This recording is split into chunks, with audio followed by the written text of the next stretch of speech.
Hiya, Toontastic, and welcome to Toon Corner. And today we'll be talking about some Toontastic facts about the brave little toaster. For this list, we'll be talking about the movie itself, its voice actors, and more. Let's get started. The Brave Little Toaster was originally pitched as a computer animated film for Disney.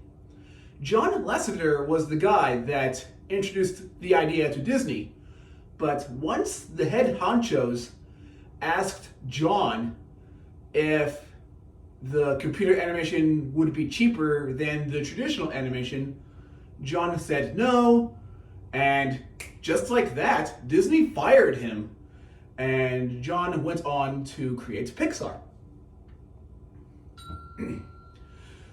A lot of the voice actors in the movie are people I imagine a lot of you guys are very familiar with. The voice of Toaster was provided by Deanna Oliver. She is the writer for Tiny Toon Adventures, Animaniacs, as well as the live-action Casper movie starring Christina Ricci and Bill Pullman. The voice of Radio was provided by Jon Lovitz, who is very well known for Saturday Night Live, as well as the voice of the Red M&M. The voice of Kirby was provided by Thurl Ravenscroft, who is very well known as the voice of Tony the Tiger and the guy that's saying, "You're a mean one, Mr. Grinch." The voice of the air conditioner and the hanging lamp were provided by Phil Hartman, who is also well known for Saturday Night Live, as well as films like Jingle All the Way, for example. The voice of M.O. St. Peter's was provided by Joe Ranft, who was very well known for his work at Disney and Pixar. During the making of The Brave Little Toaster, Jon Lovitz was signed on to become a cast member for Saturday Night Live, but film director Jerry Rees really wanted John to voice Radio. So what happened was John did a 12-hour marathon, meaning during those 12 hours, John recorded all of Radio's dialogue. And when it came down to Radio's singing voice, the singing voice was provided by Jerry Rees. There was a rumor going around saying that Jack Nicholson was the guy that voiced the air conditioner. So Phil Hartman went on a late night talk show and basically told people that the rumor was a hoax.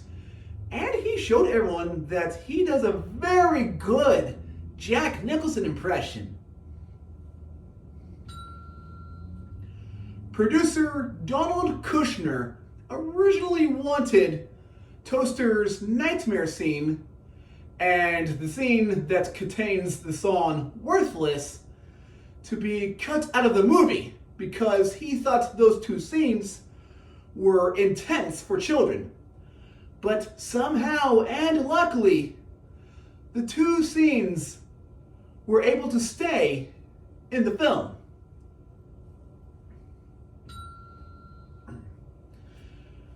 Originally, The Brave Little Toaster was going to have a much bigger theatrical release. But once Disney had the rights to its video release and the ability to air it on Disney Channel, basically what happened, Disney aired the movie on Disney Channel at a very early date, which prevented The Brave Little Toaster from having a much bigger theatrical release. At the Sundance Film Festival, The Brave Little Toaster was part of the festival, and it was competing against other films. Unfortunately, The Brave Little Toaster lost, but the interesting thing is that the judges pulled Jerry aside and they were like, hey, we did enjoy the movie, but no one would take us seriously if we would declare a cartoon as a winner. And the question of the day is, what Toontastic fact about the brave little toaster were you surprised about? Just let me know in the comment section down below if you have any questions, and I'll see you next time in Toon Corner.